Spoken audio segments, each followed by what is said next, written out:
1 and the Bedbug Handbook second edition, which came out about the same time.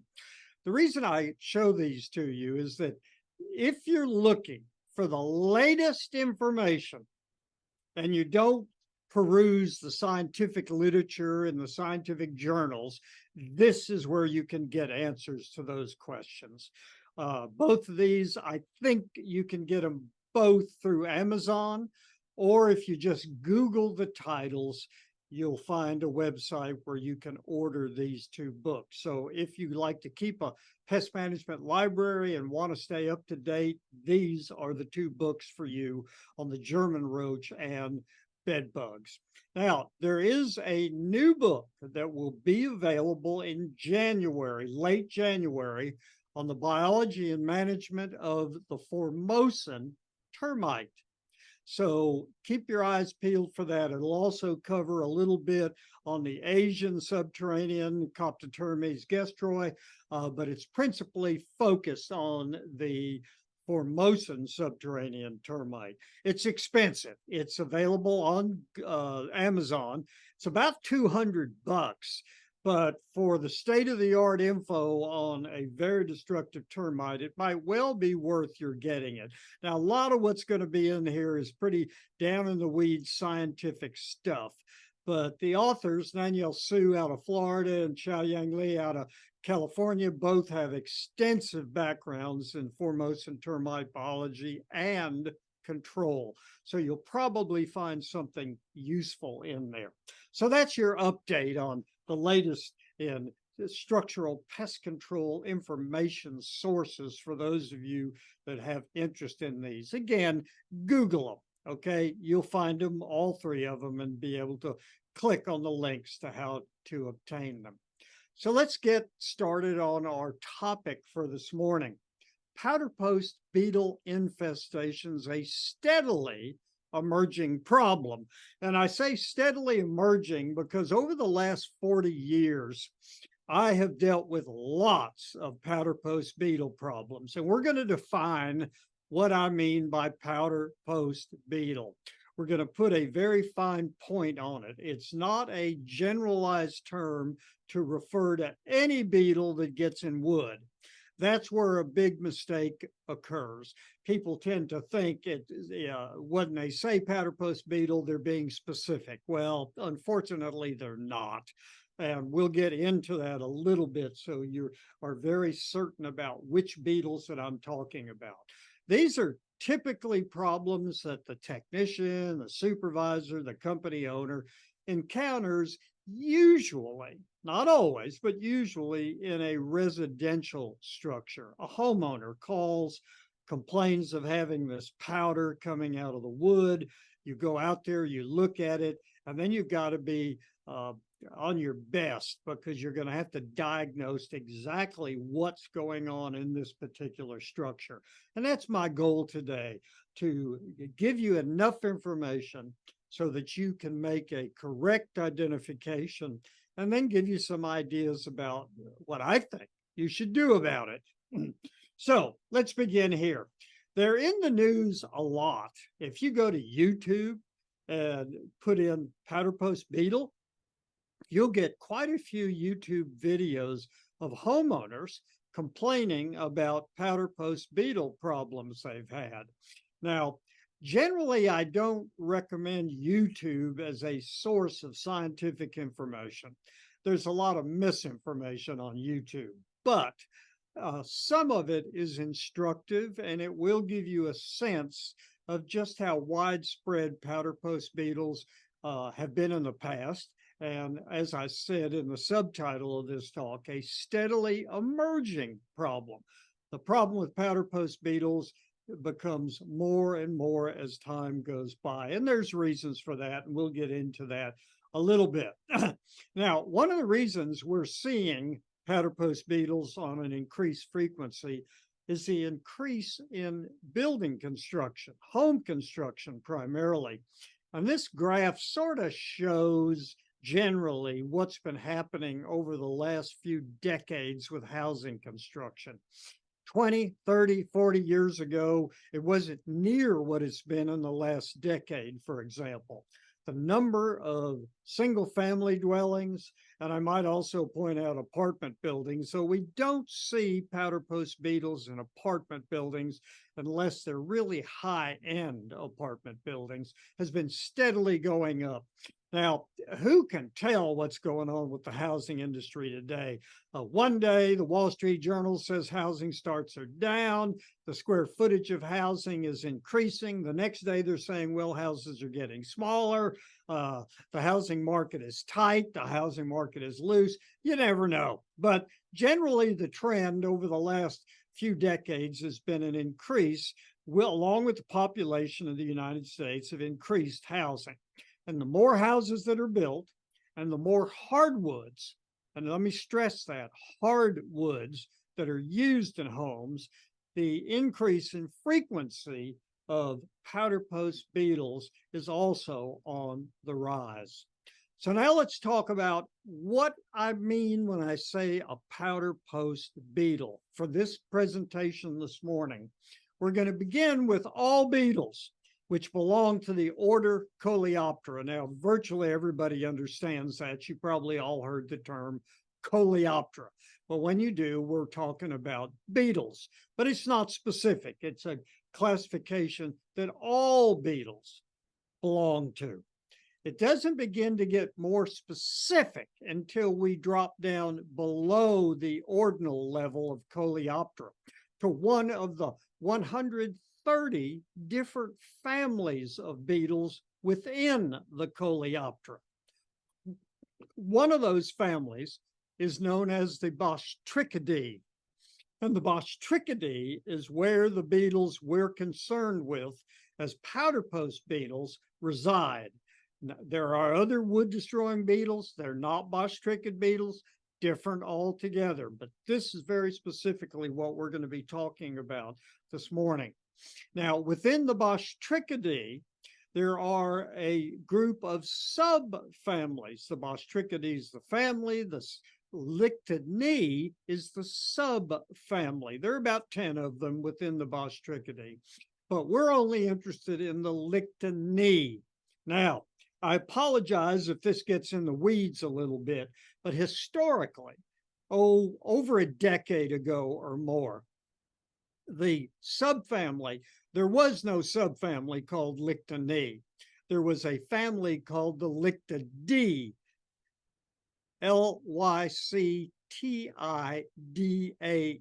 and the powderpost beetles were in the Lictidae. Some of the older literature and some of the presentations by those less informed still refer to Lictidae. Well, there are no Lictidae anymore. They've been changed. Taxonomists moved them. They decided they were actually part of the Bostricidae, and they are now a subfamily known as the Lictiniae. And again, I apologize if that all sounds like gobbledygook, but that's the science, and that it's important that we understand that, particularly when we try to become experts to our customers about these particular beetles and what it means if they have them in their structure. Now, within the Lictiniae, that one subfamily, there are three very common genera: the Lictus, the Menhia, and the Trogoxylon. These are the first parts of the genus species name. So, for example, one of the more common beetles we run into is Lictus bruneus, a binomial name, Lictus being the genus, bruneus being the specific epithet or the species. Now, they are the most common ones we encounter. Does it really matter to you? Well, probably not. But I felt obliged to go ahead and explain that anyhow. A licted beetle in somebody's home is a licted beetle, and it's a problem. And for most cases, they're going to be treated exactly the same. Knowing specifically what species it is of academic importance. It may be of importance in certain legal issues, but in a practical sense, you probably don't have to know the specific genus and species. I may get pushback on that. Some people may argue that case, but I've only got about 40 some odd years experience with these, and boiling it all down, that's pretty much how I look at it, at least regarding the structural pest control industry. What's important to know is that the number of species in North America is uncertain. We simply don't know. And the reason for that is there is very little current research going on in powderpost beetles in North America. It's just not there. The most recent extensive research was done in the 1950s. Charles Wright at North Carolina State did some on the Lictus beetles back in the late 60s and early 70s. But beyond that, there's just not much going on. Unfortunate because, as I said, they are a steadily emerging problem. Now, what do lictid infestations look like? Here's something that can be of practical use to anybody doing structural pest control. Well, the first thing you're going to notice if a homeowner points it out to you or you see it are some small, round adult exit holes. These are holes where the adult is coming out of the infested wood, not going in. They're roughly a 1/16 of an inch to an 1/8 of an inch in diameter. Typically, they're going to be surrounded by a very fine, powdery frass, as fine as talcum powder. There are no pellets in it. It's not coarse. It is extremely fine. If you breathe on it heavily, it'll blow off into the air. That's how fine it is. That's some of the first things that you'll notice about lictid damage. And by the way, I'm using the term lictid, Lyctid, as an identifier for these beetles, the Lictus beetles that we're talking about here. Here's an example of what these exit holes look like on a vertical surface. This is not horizontal, this is vertical. And typically the beetles chew their way out of the infested wood, creating these round holes. And you'll notice they're not all exactly the same size. That's because the beetles themselves, the adults, tend to vary in size a little bit. They're not uniform. If you'll notice right here, you'll see a dark center portion in this hole. I hope my cursor is demonstrating that. That's actually an adult on his way out of the infested wood. Also, as they push their way out, that fine powdery frass will drip down the surface of a vertical exit hole and mark that location. I'll show you some of that in a little bit. That's also fairly diagnostic. When you see these types of holes inside a structure, inside, in a hardwood, okay, hardwood, not softwoods, flooring, paneling, kitchen cabinets, trim work, that's one point towards it being a lictid for sure. In most cases, that's what it's going to turn out to be. Now, some people see these small round holes in floor joists when they're doing termite inspections or crawling in a crawl space. Those are usually not hardwoods. Those are usually softwoods, pine or fir, or something similar. And those are not, I repeat, not lictid beetles. In most cases, they're what we call false powderpost beetles or anabaeid beetles, sometimes also referred to as furniture beetles. You'll see it in the literature listed that way. That's a totally different species, not what we're talking about here this morning. Here are a couple of other examples. This is in some oak flooring. So this is a horizontal surface, and you'll notice as the beetles pushed out, they created a small pile, almost looks like a tiny volcano of this very fine powdery frass. Here's the inside of a kitchen cabinet with a plywood base to it. More about plywood in a minute. It's got a hardwood veneer on it, and you can see the immense amount of powdery frass coming out of there. Also, look along this edge right here on the right-hand side of the right-hand photograph. You can make out some of that frass falling on the vertical surface. So there are actually holes above there also, and that powder is raining down on the horizontal surface. I'll show you more of these photographs as we go along here this morning. So you get an idea of the pattern of the holes and the pattern of the frass material coming out of these holes. Now here are another couple of photographs. This is pecan flooring under a piece of furniture, and you can see the little volcanic looking piles of the fine powdery frass as the adult beetles emerge out of these pecan hardwood flooring. Now, these are also powderpost beetles, and this is a stack, a pile of very inexpensive plywood, cheap plywood that's often used as backer boards or the linings of inexpensive furniture and cabinetry. Most of this stuff is imported into the United States from Southeast Asia.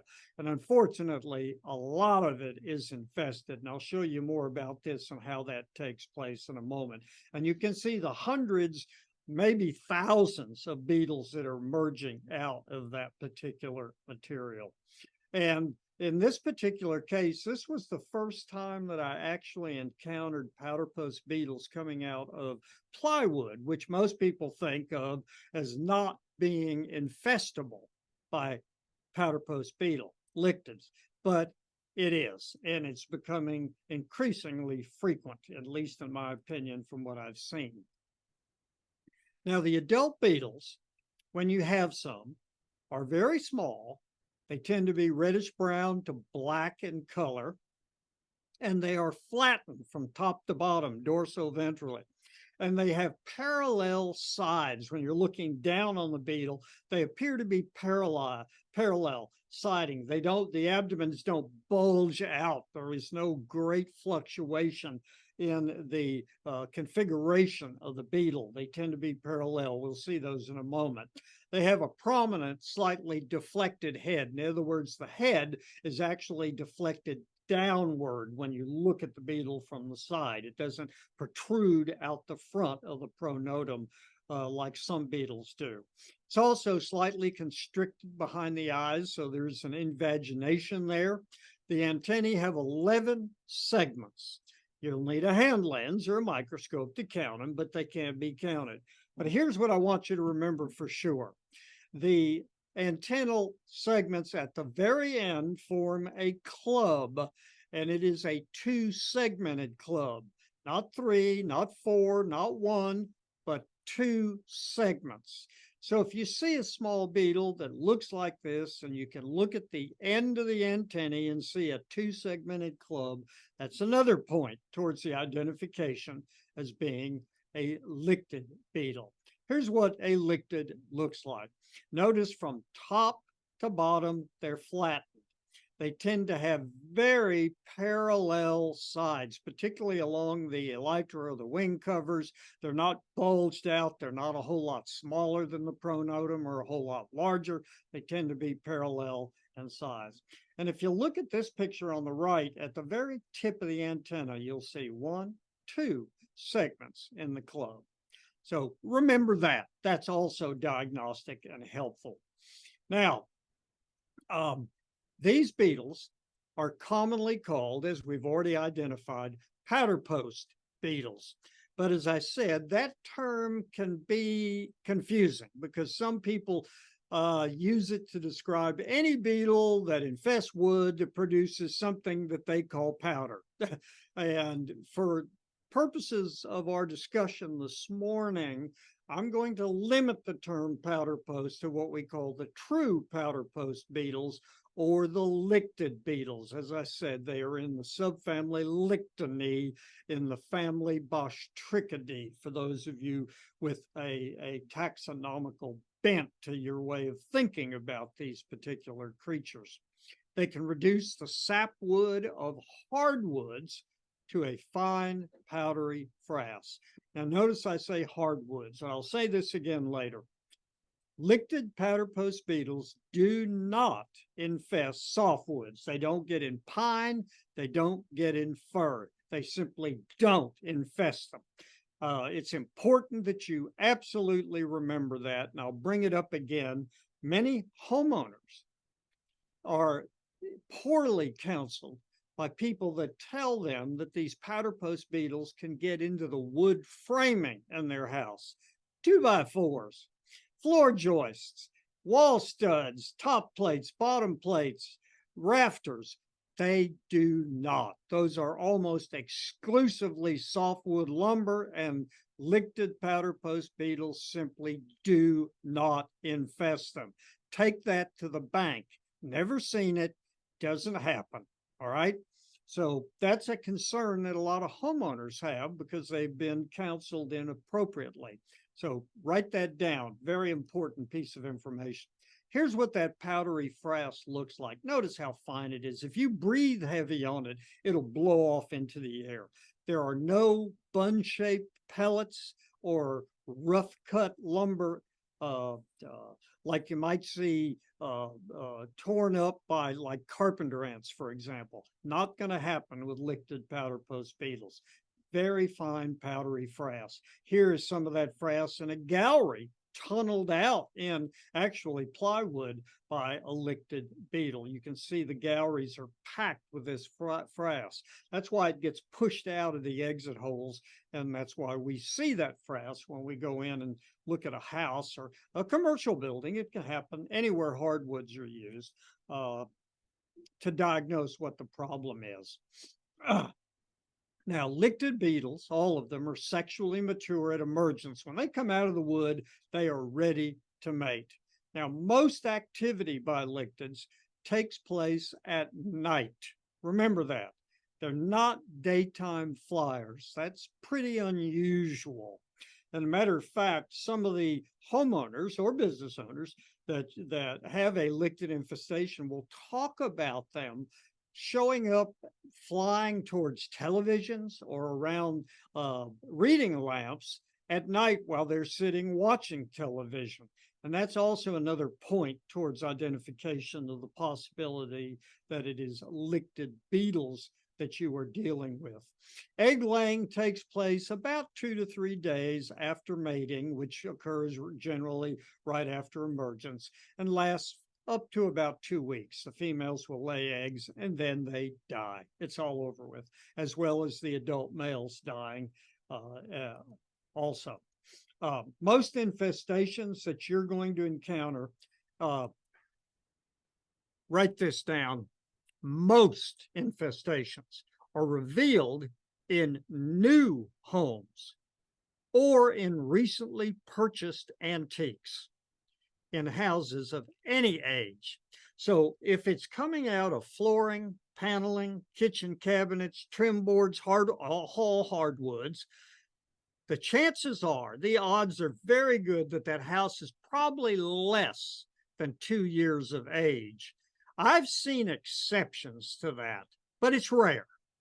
Now, if somebody bought an antique at an antique auction, whatever, brought it home, and then within the first year after getting it home, they noticed this fine powder coming out around it, or even exit holes.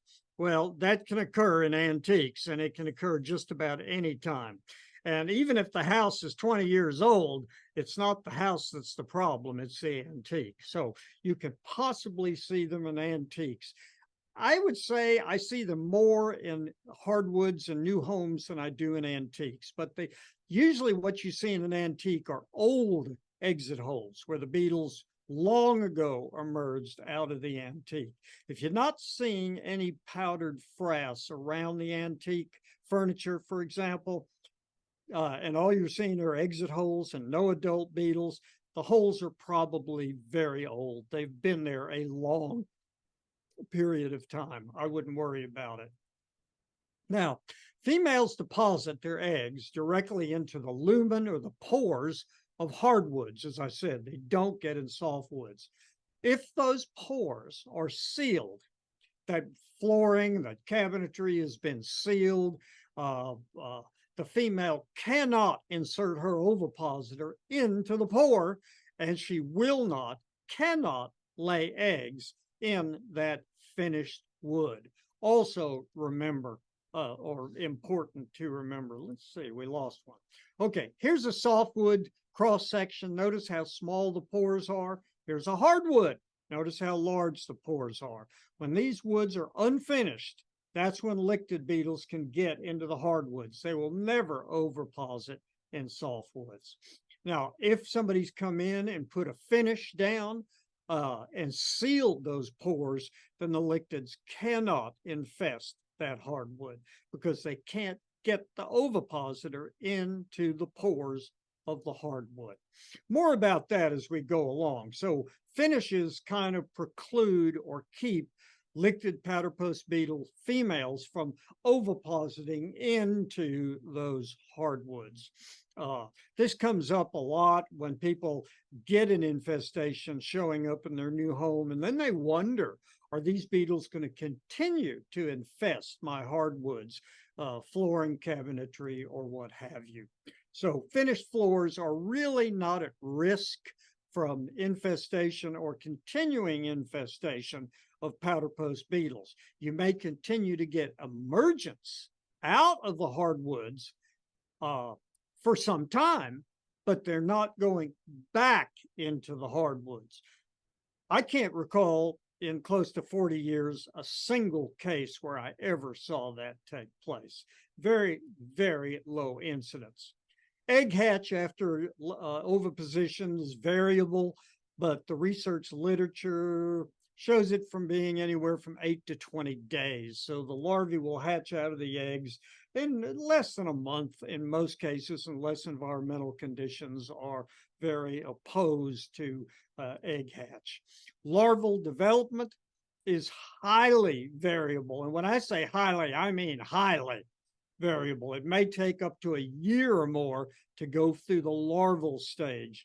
In fact, there are cases in the literature in lab-reared lictids where the larval periods lasted for several years. And in fact, in one particular case that I saw up in Plano, Texas, maybe a decade ago, I saw where absolutely I was convinced that those beetles had been in that wood for probably 8 to 10 years before they began to emerge in locations that were visible to the homeowner and to myself when I performed an inspection there.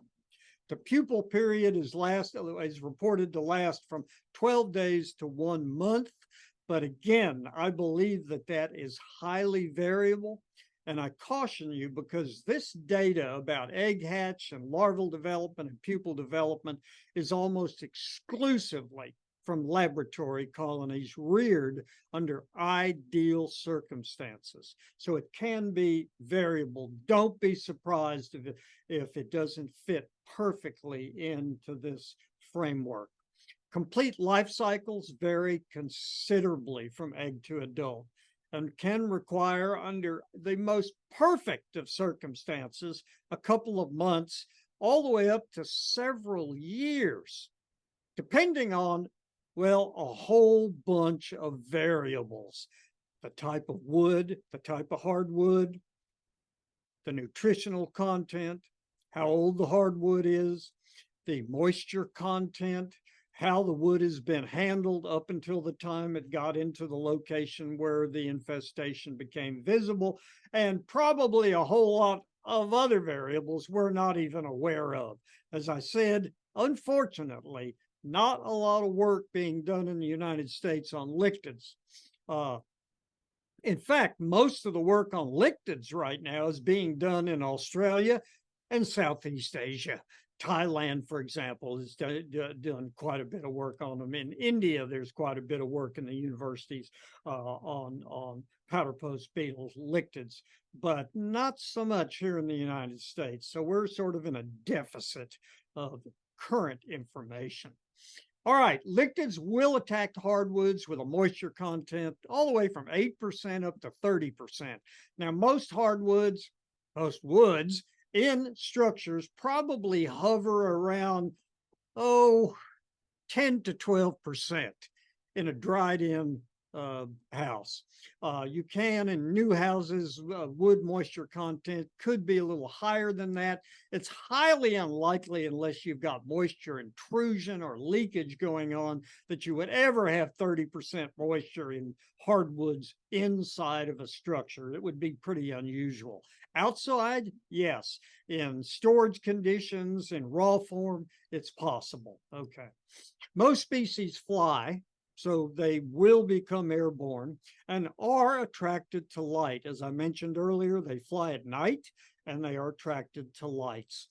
Sometimes we'll get them attracted to windows at crepuscular times, early in the morning or very late in the late afternoon, early evening. They will fly to lights outside that are seen through windows, and they will actually collect on the sills of windows. And it's a good place to look when you go in and do your inspection around windowsills for the adult beetles in those locations. Here's a windowsill. I actually found a lot of beetles in this particular infestation around the windowsill there. This was the same house. This is some powdery frass on the floor in a bathroom. But I want to point something out to you. You see this horizontal portion of the cove molding at the base of the wall? Notice how the powdery frass is collecting there. Whenever you see that and you see additional frass on the floor, but there are no holes, this is tile, it tells you to do one thing, and I bet you know what that is. Look up. Because that's probably where those exit holes are. Either maybe even way up at the top of the wall near the ceiling if there's cornice moldings up there made out of hardwoods. Now, it is very difficult to identify lictids to species. The available keys are not up to date. The lictid species occurring in North America are not fully documented. In other words, we don't know what all species from around the world are currently in residence in the United States. In the last decade, we have established that Lictus africanus, mostly from Africa, has become established in the United States. Matter of fact, I think it's been reported in Atlanta, Georgia, and along the eastern seaboard as established. Lictus chiliensis has come in Texas. It's been found in paneling of various sorts and other hardwoods in the state of Texas. And there are really no good North American keys to help you identify these two. Not something that would be readily accessible to the structural pest control industry. Now, here's the problem. We don't know what's going on in North America. We know we got powderpost beetles. We've got lictids. Most of them, if they're not cycling in nature in North America, are being imported from portions of South America and Southeast Asia, and to some extent, some areas of Africa where hardwood lumbers are harvested and exported to the United States. That, I would say, summarizes the current issue with regard to lictid beetles. Now let's talk about actual real live case studies, lictid investigations. Most infestations occur in hardwood flooring, paneling, cabinetry, and trim boards. Most. Maybe you see them in antiques occasionally, but in terms of structural infestations, this is the wood that the lictids are going to be in. They most commonly infest hardwoods made of oak, hickory, pecan, ash, poplar, maple, and birch. I would say the two most common, maybe three, are oak, hickory, and pecan. Though I've seen quite a bit of ash also infested as well. So finding out the nature of the hardwood, what it's made of, is somewhat important and helpful in your diagnostic activities. Most infestations in homes and other buildings, commercial buildings, I've found them in the lobbies of banks where hardwoods were used, reveal themselves within 12 to 18 months after completion of construction, but not all. Some can go on, as I mentioned earlier, but that's rare for years before they reveal themselves. But I would say the predominant number of cases, particularly in residential construction that I've looked at over the last 40 years, they showed up within the first 12 to 18 to 24 months. Okay, they make themselves known rather quickly. One of the reasons is the lumber begins to dry out, which may speed up development. And sometimes, and I'm not entirely certain of this, I'll be honest with you, but there seems to be a correlation with operating heaters in a house in the fall as the weather turns colder. I've noticed I tend to get a few more calls from builders and lumber companies October, November, December, which when they warm up the interior of the structure, it tends to produce the emergence of licted beetles. I'm not 100% certain of that, but you might want to keep it in mind. Your principal role, in my opinion, and please take this to heart, will be to identify the infestation and provide accurate information on the beetle's biology to your customer. And in my opinion, in most all cases, that's where you should back out. Identify it, provide them with information. If they're a good customer, there are all sorts of types of information that you can get. We have some extension bulletins I'll show you in a minute that are widely available for free. You just download them. Gather as much information as you can about the history of the structure as possible. Also determine if the infestation is localized. Is it only in one plank of a hardwood floor, or does it occur in many? Is it only in one room, or does it occur throughout the structure? Very often the infestations are limited to certain portions of the structure, though I have seen cases where they are scattered throughout the building. Document your findings when you can with photos and a diagram showing where you actually saw active powderpost beetle emergence. Photos can also be helpful. But again, at that point, you may want to back out of it. You've done all you can reasonably do. You may want to collect specimens. If you think you need to know the species, we'll send them to, and I hate to tell you this, there's not many people in North America that can identify most lictids to species. As I said, the taxonomic keys are not widely available. There are some in the scientific literature which are very inaccessible to most people. One of the best places for getting identification is the Mississippi Entomological Museum, okay? Mississippi Entomological Museum. Look them up in Google, call them, tell them you got something, you want to send it to them to get identified. They have been very helpful and very eager to look at those beetles in the past. They may ask for a small donation, which, trust me, is worth it. It's a great organization. They have one of the best websites on ants and wood-destroying insects in existence. If you don't believe me, go to their website and look at the photographs and the information there. It is probably the best in existence in North America. Give your customer a copy of various bulletins.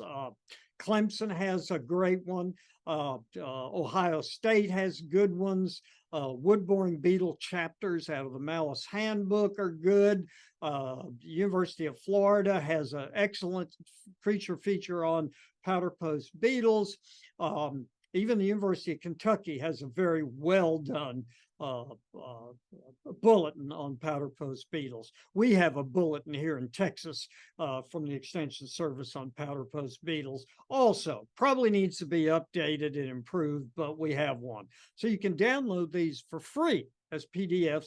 Give a copy to your homeowner. Let that be their guide. All right. Now, what do you tell your customer about reinfestation potential? How likely are they spreading to the other parts of the structure? Very tricky question. Now, let me just tell you this. This may seem unusual, but the chances of lictid spreading to other parts of the structure, for example, infesting any of the softwood used in the framing, is zero. Pretty close to zero. Yeah.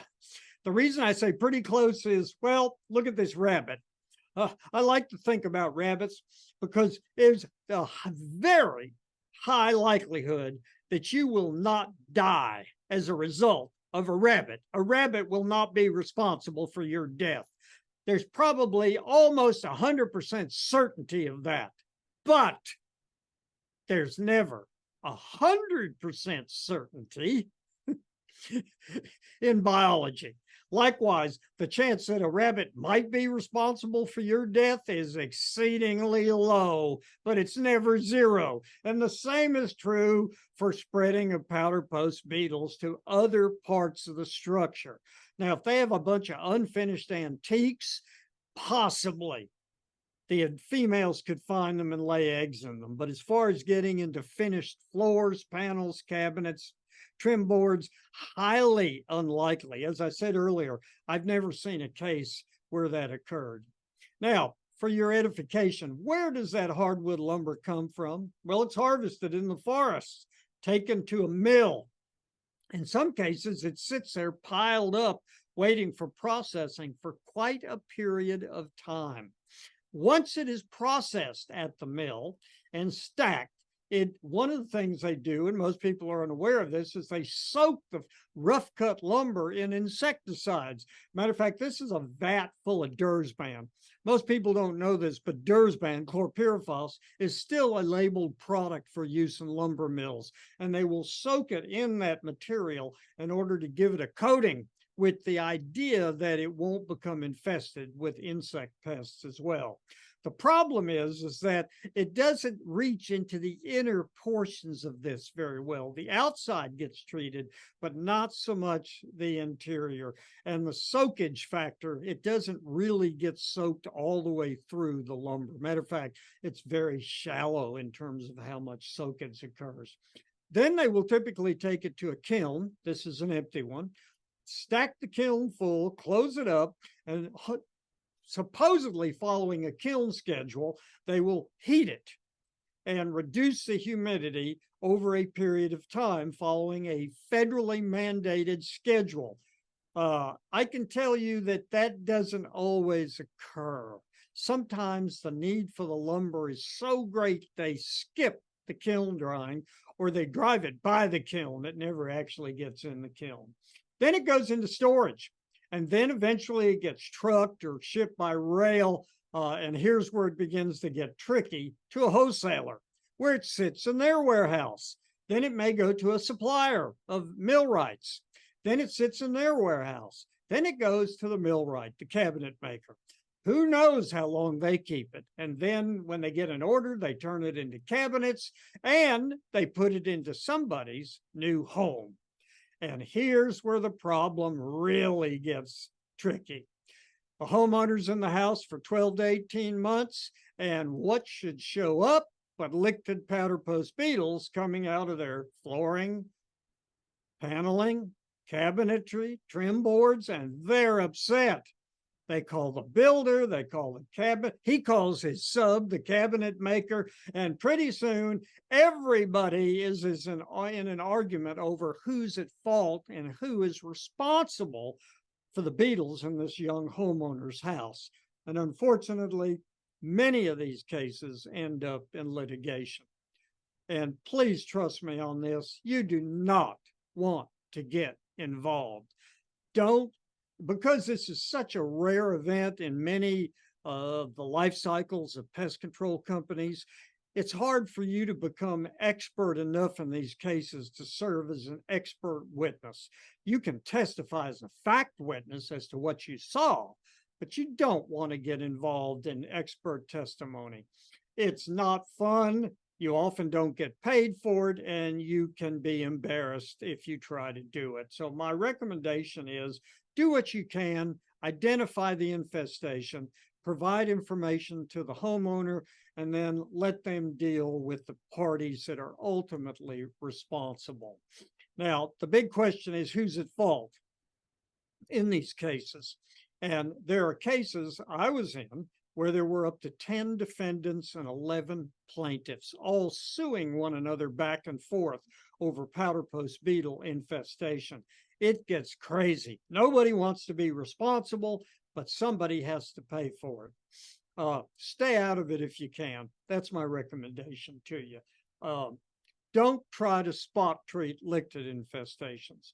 My personal recommendation is it rarely is successful. You might spot treat a small infestation and they never see beetles again, and the presumption is that it was successful. Well, usually all the beetles that emerged were all there were, and your treatment didn't make any difference at all. Most spot treatments, under most circumstances, are not effective, particularly in heavily infested infestations where you've got a lot of infested lumber. In my opinion, you'd be wasting your time. There are products labeled for it. If it's labeled, theoretically, you can legally try it, but in most cases, I don't think it's going to be worth the time and the effort. And you may wind up alienating your customer if they continue to have emergence coming out of that infested wood. Here's a case I ran into just to show you. This was in Galveston, Texas. This homeowner had new flooring put in to the structure. This flooring came pre-finished and it was installed. And at some point, she got to looking very carefully and noticed these little holes in this flooring, and looked it up online and decided it was Powderpost beetle, and it was the supplier and the installer's fault, and she sued them both. Well, in this particular case, I was hired by the manufacturer. I go down there and I have a look. I do an inspection, and I just want to show you what I saw, and a caution to you. These are some of the exit holes. This was one that I picked around on. That's why it looks like this. But I want you to look very carefully at these exit holes, and we'll zoom in and look at them even more closely.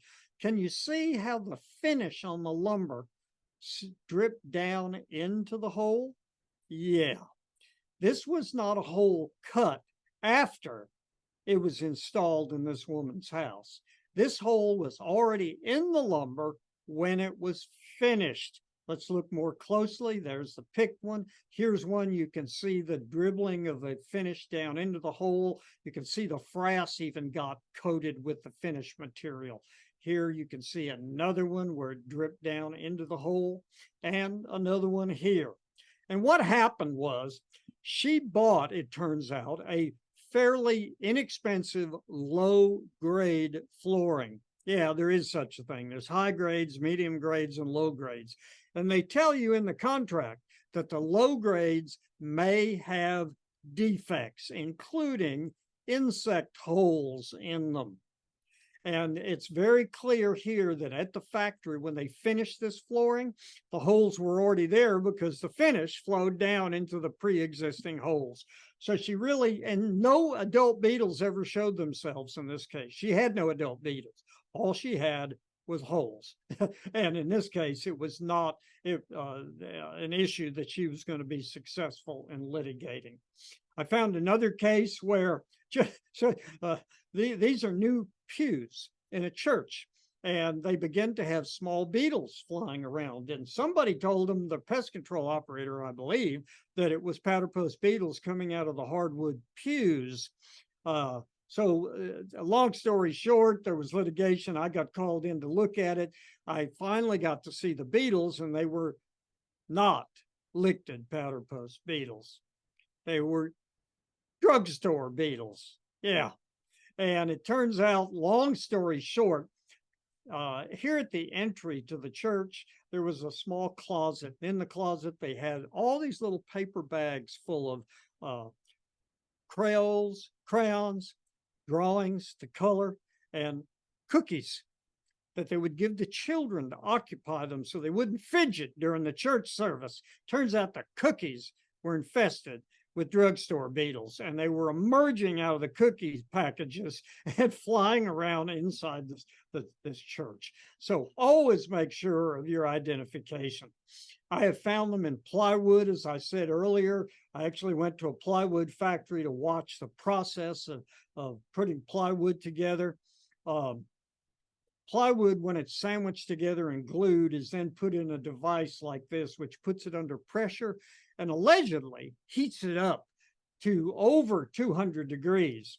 And as it comes out the other side, they take the temperature on the surface of the plywood with an infrared temperature meter. And when we finally got the documents in this particular lawsuit, it showed that, in fact, they were only checking the surface temperature, not the core temperatures, and none of them got up to 200 degrees. So they were not destroying the powderpost beetles that were coming out of the plywood. By the way, you see this plywood here, this is the core material. There is a wood surface on the top and a wood surface on the bottom. The beetles are coming out of the core material. And core materials vary considerably, particularly in imported plywood. You can see the beetle exit holes, all of them coming out of the core, not the laminate on top, okay, which is usually some type of hardwood. But what happens is the cores are either synthetic or they sweep up a lot of mill spillage, mix it up, heat it up, add glue to it, and form it into a core wafer that they use in between the hardwood on the plywood and then export it. And this, again, is pretty cheap stuff, and it's used in cabinetry shops as backing and bottom boards in inexpensive furniture and cabinetry. And you can see the beetles emerge. This led to a very large lawsuit several years ago. Here it is. Here's a beetle emerging out of this core material. This is a problem that occurred because of imported materials. Here's some of the plywood ripped apart to show what the damage looked like. Here's an adult beetle in there. Also, a little heads up. If there's an issue with plywood, if it ever comes up, it's important to know who made the plywood. Now, sometimes the plywood has stamps on it that will sometimes indicate the manufacturer, not always. Sometimes it'll have a sticker on it that says who sold it, but that's not who the manufacturer was. And you got to get back to the manufacturer ultimately. There's a little known secret in the plywood industry I'll share with you. If you were able to rip this plywood apart, tear it apart, remember it's glued together and then heat treated to fix the glue. What you will find in plywood wafers are these little glitter tags. Here's a close-up of what one looks like. It's aluminum and it has a color and a pattern. Plywood manufacturers have their own distinctive glitter tags. And every time a sheet of plywood is assembled, the assembly guys reach in, take a pinch full of these glitter tags and scatter them across the sheet of plywood as they begin to put the layers together. And those glitter tags identify the manufacturer. So if you ever have to know or wonder if there is a way to tell, yes, there is a way to tell. This house is about 8 or 9 years old. Here's the kitchen cabinetry. This photo was taken in 2010.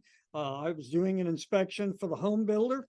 In this cabinet, if we look at the close-up, we have powderpost beetle evidence. This has got a hardwood veneer on it. Some of the vertical surfaces are having exit holes. Some of the horizontal surfaces have exit holes. There's a lot of frass in here.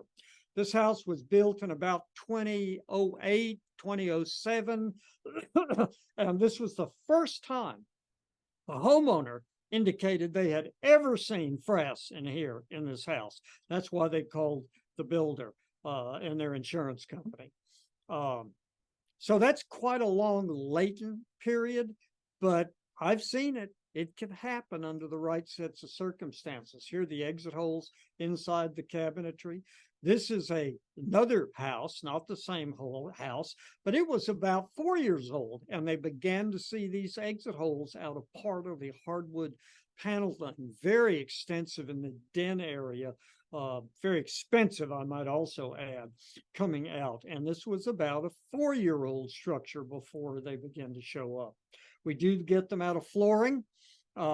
We sometimes will typically see them coming out of solid hardwood flooring. This is all hardwood, so it would not be unusual to see lictids come out of hardwoods.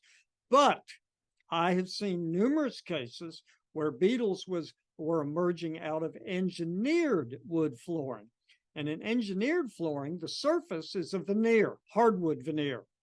Could be any hardwood, looks good. But the core, the wafers in here, are not necessarily hardwood flooring. Sometimes they're engineered with components of hardwood materials used in their construction. And we get beetle activity in here. They chew their way up into the hardwood veneer and then out of this. So you can expect to see it sometimes. A lot of this, by the way, comes from Southeast Asia. It's imported into the United States. So we really don't know where this material is coming from and under what circumstances and what kind of quality control. We've tried to find out, and it's almost impossible. Most true all hardwood flooring is domestic in the United States. There's some that isn't, but yeah, sometimes it does get infested also. Here's a house where we saw some engineered, nice wood flooring. It was less than 2 years of age, and we had a single plank show evidence of emergence of powderpost beetles. Typically, these planks by a good flooring contractor can be removed and replaced. Now, sometimes it's difficult to get matching colors. Sometimes the wood is no longer available, but it's worth exploring because the other option is to tear the entire floor out and replace it, which is very expensive. And then, as I said earlier, a lot of people get wrong information about the spread of powderpost beetle, and they insist they want the house fumigated. And now what could be a relatively inexpensive fix becomes a very expensive remediation. And that's usually when we begin to get litigation involved. Here's a close-up of that coming out again of engineered flooring. So if they say it's engineered, it couldn't possibly have bugs. Wrong. It can have bugs in it. Now, enough about powderpost beetles. I just want to share an oddball with you because lately I've seen it popping up more and more, and it's wood weevil infestations. This is a strange little curculeonid weevil, commonly called a black wood weevil or an eastern wood weevil. There's a couple of genera that we see from time to time. Here's what the adults look like. And if you can collect the adult, these are fairly diagnostic. If you can associate them with some type of wood damage, most of which I see in flooring, most. I have some exceptions, but most of it were in there. The blackwood weevil typically infests damp, decaying wood outdoors, but it can be found indoors, particularly where flooring has gotten water damaged or flooded. There is almost nothing known about their bionomics. Nobody is doing work on black wood weevils. Here's some examples of cases that I've investigated of what the damage looks like. It can be very extensive over time, totally destroying the wood. Here's some hardwood, or what they thought was hardwood flooring.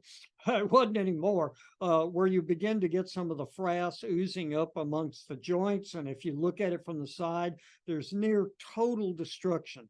This house flooded. The wood got soaking wet. It was never replaced, and it probably never really dried out. There were portions of the wood floor where I found excessive moisture with a moisture meter inspection. And the weevils got in there somehow and began to do very severe damage. Here's some more ideas of what the damage looks like. That's the black wood weevil.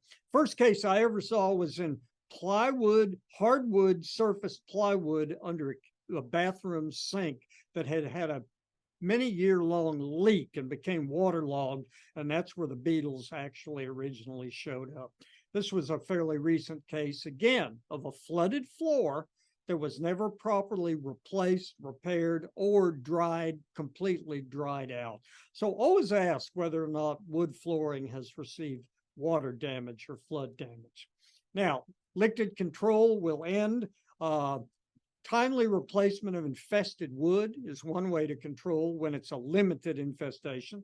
You can fumigate it, but because it's a powderpost beetle, you're generally going to be using Vicane or sulfuryl fluoride, and the recommendation is going to be for 10 times the dose used for drywood termites. Everything else is the same. Tarping's the same. Exposure time, maybe 24 hours.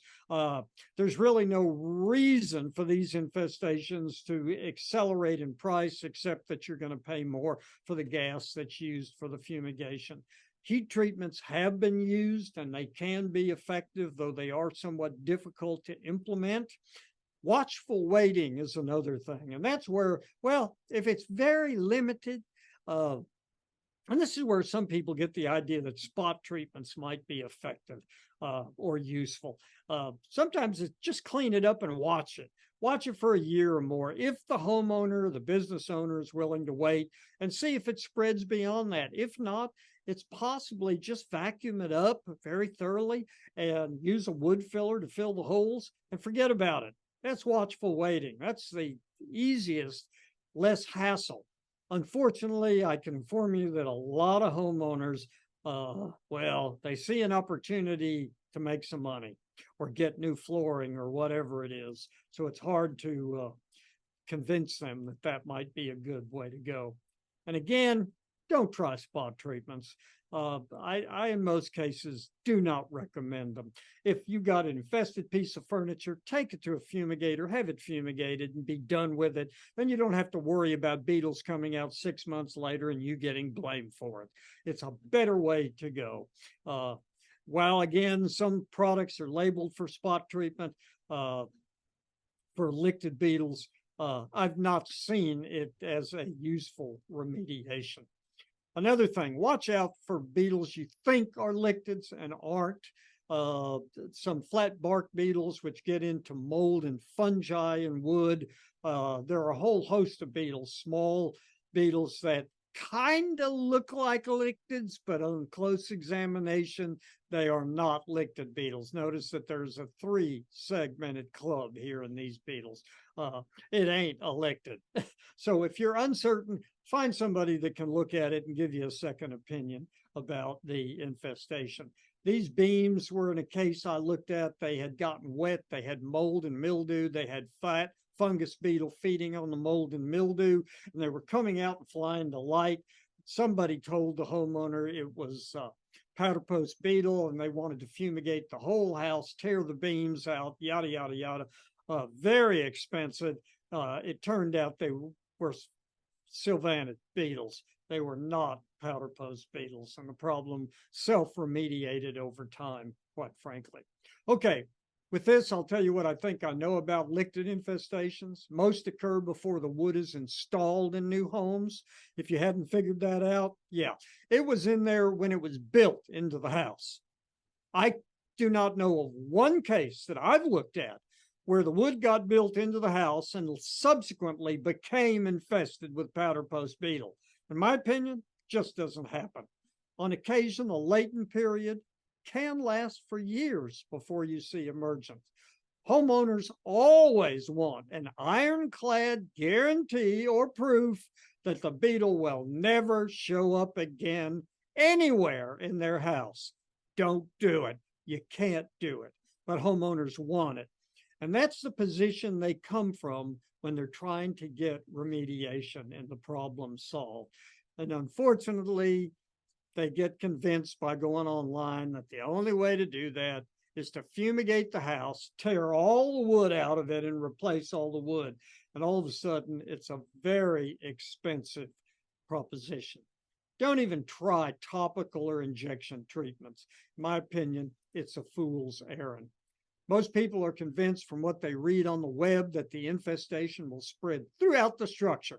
It ain't necessarily so, as we've already covered. It will not get into the framing lumber in the house. It simply will not. Rarely is it as serious as homeowners come to believe it is, though it's pretty difficult to convince them otherwise. Plywood is unfortunately commonly infested and becoming more of a problem, so don't rule it out. Bottom line, there are alien lictids among us, that we don't recognize because we just don't have a good database on the lictids of North America. And I'll finish with this final thing because it's kind of cute. There's a creature called a camphor shot borer. It's a curculionid weevil. It belongs to the family or the subfamily Scelidonae, and it is attracted to ethanol. Yeah, ethyl alcohol.